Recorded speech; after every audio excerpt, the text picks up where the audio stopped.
চলো অনেক দিন পর আবার তোমাদের সঙ্গে একটা রেসিপি ভিডিও শেয়ার করতে চলে এলাম। সেটা একদম কম উপকরণ দিয়ে বলতে পারো, যেহেতু আমের সিজন এখন প্রায় শেষের পথেই, তো আম থাকতে থাকতে এই রেসিপিটা তোমরা বানিয়ে নাও। তো এটাকে আমের আইসক্রিমও বলতে পারো।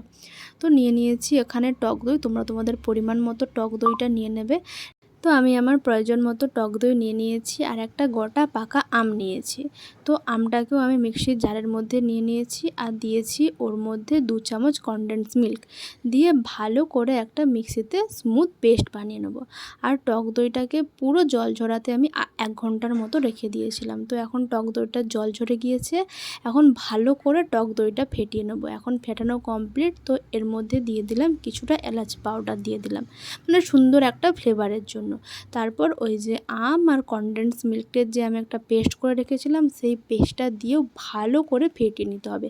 মিনিমাম 10 মিনিটের মতো এখানে ফেটাবো, কারণ যত বেশি ফেটানো হবে তত বেশি জিনিসটা সফট হবে।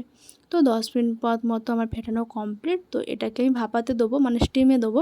তো সেজন্য আমি একটা পাত্র রেডি করে নিলাম, ভালো করে তেল ব্রাশ করে নিয়ে এবার ওই যে মিশ্রণটা এর মধ্যে দিয়ে দিলাম, দিয়ে ভালো করে ঝাঁকিয়ে নেবো যেন বিন্দু মাত্র লাম্পস না থাকে। তো দেওয়ার পর এবার আমি যেই পাত্রে ভাপাবো, তো সেই পাত্রে জল দিয়ে জলটা ফুটে গেলে ওটা দিয়ে দিলাম। প্রায় 25 মিনিটের মতো বেক করে নিয়েছি। তো এবার তোমাদেরকে দেখিয়ে দিলাম যে চামচে একটুও লাগছে না।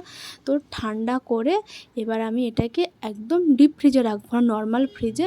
আমি এটাকে মিনিমাম 5 থেকে 6 ঘন্টার মতো রাখবে, তাহলেই হয়ে যাবে। তো 5 থেকে 6 ঘন্টা পর ফিরে এলাম। তো গার্নিশিং করছি কিছু আম আর কিছু কাজু বাদাম কুচি দিয়ে। তো এই যে আমার রেসিপির ফুল লুক। তো তোমরা একবার এইভাবে বানিয়ে দেখো, আশা করি তোমাদের ভিডিওটা ভালো লাগবে। চলো টাটা।